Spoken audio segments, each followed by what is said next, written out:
Hello friend, welcome to Money Classes. मैं मनी भूषण के लिए आपका स्वागत करता हूं आपके अपने चैनल मनी क्लासेज में। आज हम लोग पढ़ेंगे सांख्यिकी का प्रश्नवाली 14.2। इससे पहले की वीडियो में हम लोग 14.1 पढ़े थे। आज पढ़ेंगे 14.2। तो क्वेश्चन नंबर 1 में करें निम्नलिखित आज की लाइव क्लासेज में इसको कंप्लीट किया जाएगा। तो क्वेश्चन है क्वेश्चन नंबर 1। क्वेश्चन नंबर करें निम्नलिखित सारणी किसी अस्पताल में एक विशेष वर्ग में भर्ती रोगियों की आयु को दर्शाती है। यह हो गया आयु वर्षों में और रोगियों की संख्या है। उपयुक्त आंकड़े के बहुलक क्या ज्ञात करना है? बहुलक और माध्य ज्ञात कीजिए। बहुलक और माध्य दोनों ज्ञात करने के लिए करा। इससे पहले हम लोग 14.1 पढ़े थे तो सिर्फ उसमें माध्य था, लेकिन 14.2 में है बहुलक और माध्य दोनों पढ़ना है। दोनों केंद्रीय प्रवृत्ति की मापों की तुलना कीजिए और उनकी व्याख्या कीजिए। चलिए इसको सॉल्व करते हैं। अब देखिए यहाँ तक तो क्वेश्चन में दिया हुआ था 14.1 के हम लोग इससे पहले की वीडियो में सॉल्व कर चुके हैं। 1 से लेकर 9 तक पूरा क्वेश्चन कंप्लीट हो चुका है। अब देखेंगे 14.2 के क्वेश्चन नंबर। देखिए 14.1 में जो था क्वेश्चन सिर्फ माध्य ज्ञात करना था। इसमें माध्य और बहुलक दोनों ज्ञात करना है। सबसे पहले बहुलक ज्ञात किया जाएगा, उसके बाद माध्य ज्ञात किया जाएगा। तो देखिए बहुलक के ज्ञात करने के लिए आपको सबसे पहले क्या जरूरत है? फार्मूला। आपको बहुलक की फार्मूला याद होना चाहिए। तो बहुलक बराबर L प्लस हो जाएगा F1 माइनस क्या हो जाएगा F0 बटा हो जाएगा 2F1 minus F0 minus F2 गुने क्या हो जाएगा H हो जाएगा। देखिए अगर आपको फॉर्मूला याद करने में दिक्कत हो रहा है तो F तो चारों जगह चारों तरफ है। यहाँ याद कर लीजिए 10 ऊपर 10 और नीचा 102। ऊपर क्या 10 और नीचा 102। देखिए यहाँ A का 0 है यानी 10 और 1 0 2 है 102 हो गया। यहाँ 2F है। अब देखिए इसमें क्या है L दिया हुआ है, उसके बाद दिया हुआ है F0, उसके बाद दिया हुआ है F1 और क्या दिया हुआ है F2 और क्या दिया हुआ है H। ये सब हम लोग को चाहिए फार्मूला सब पर सॉल्व करने के लिए। तो सबसे पहले क्या किया जाएगा? ये सब मान निकाला जाएगा। तो देखिएगा इधर सबसे बड़ा जो अंक है कौन अंक दिखाई दे रहा है? 6, 11, 21, 23, 14 और 5 में सबसे बड़ा अंक आपको मिल जाएगा 23। क्या हो जाएगा? 23। तो F1 का मान जो है F1 बराबर आपका हो जाएगा 23। F1 का मान क्या हो जाएगा? 23 हो जाएगा।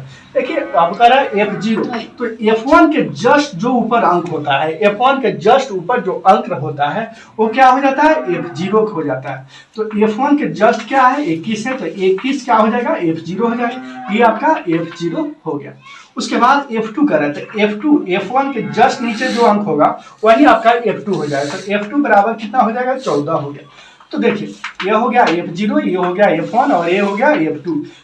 F1 सबसे पहले ज्ञात करने के लिए हम लोग को क्या चाहिए? सबसे बड़ा अंक चाहिए। उसके जस्ट ऊपर F0, उसके जस्ट नीचे क्या हो जाएगा? F2। ये 2 बार समझाने का मतलब ये हुआ कि आपको ये समझ लीजिएगा। तो 14.2 अपने आप सभी बना दीजिएगा। सबसे पहले एक बार समझ लीजिए, सबसे बड़ा F1 का मान, उससे जस्ट ऊपर F0, उससे जस्ट नीचे F2 का मान। अब देखिए L का है, तो जो सबसे बड़ा अंक होगा उससे इस साइड में जो अंक होगा वही आपका L का मान होगा। वही आपका क्या मान होगा? L का मान होगा। तो F1 के जस्ट इस साइड में जो अंक होगा वही आपका L का मान होगा। तो L का मान भी आ गया, ज्ञात कर ले। अब है H। तो H के लिए देखिए कितना के अंतराल हो रहा है? 5 और 15, 15 और 25 में कितना का अंतराल हो रहा है? 10 का अंतराल हो रहा है। तो H का मान कितना हो जाएगा? 10 हो जाएगा। अब फॉर्मूला पर बैठा दीजिए। L कह रहा है तो L का मान हम लोग के पास कितना आ गया? 35 प्लस फिर कह रहा है F1, तो F1 का मान हम लोग के पास कितना आ गया? 23 और फिर कह रहा है F0, तो F0 का मान हम लोग के पास कितना आ गया? 21 आ गया। उसके बाद देखिएगा फिर कह रहा है 2F1, तो 2F1 का मान कितना है हम लोग के पास? 23 है, तो 23 लिख दिए। फिर कह रहा है माइनस F0, तो F0 का मान कितना है? 21 है, तो 21 लिखे। फिर कह रहा है F2, तो F2 का मान यहाँ देखिए कितना है? 14 है, तो 14 लिखिए। गुने कर रहा है H, तो H का H लिख लीजिए। अब देखिए यहाँ 35 के 35 लिखा जाएगा प्लस देखिए 23 में 21 जो माइनस कीजिएगा, 23 में 21 जब घटाइएगा तो आपके पास अंक आएगा 23 में से 21 गया तो कितना बच गया? 2। अब देखिए 23 दूना क्या होता है? 46 हो जाएगा। 23 दूना 46, माइनस है तो माइनस दे दिया। और देखिए यहाँ माइनस माइनस क्या हो जाएगा? प्लस हो जाएगा। तो 4 1 कितना हो गया? 5 हो जाएगा। 2 1 कितना होगा? 3 हो जाएगा, यानी 35 हो गया। गुना H का रहा है, तो H का मान यहाँ देखिए एच का मान सॉरी छूट गया था, एच का मान यहाँ कितना है 10 है, तो यहाँ 10 और यहाँ क्या हो जाएगा 10 हो जाएगा। आगे बढ़िएगा तो 35 प्लस 2 बटे देखिए 46 में से 35 घटेगा तो 6 में से 5 गया 1, फिर 4 में से 3 गया तो 1, गुने कौन से बचिया 10। तो अब आगे सॉल्व किया जाएगा तो 35 प्लस 10 में 2 से गुणा कीजिएगा, 10 गुना क्या हो जाएगा 20 बट्टे क्या होगा 11, 10 गुना 20 बट्टे क्या हो जाएगा 11। अब देखिए 35 के 35 तो दो तरह से भी आप बना सकते हैं, डायरेक्ट 20 में 11 से गुना भागा देखिए, आंसर जो आएगा उसको 35 से जोड़ दीजिए, अपने आप आंसर आ जाएगा। नहीं तो इस तरह भी बना सकते हैं, 35 में 11 से गुना कीजिए, उसके बाद फिर 20 जोड़िए और टोटल जो आएगा उसमें 11 से भागा दीजिए, उस तरह भी बन सकता है। तो देखिए क्या कीजिएगा, जब आप 35 में 11 से सॉरी 20 में 11 से भागा दीजिएगा तो आएगा 1.8181818181 डॉट डॉट इस तरह आएगा।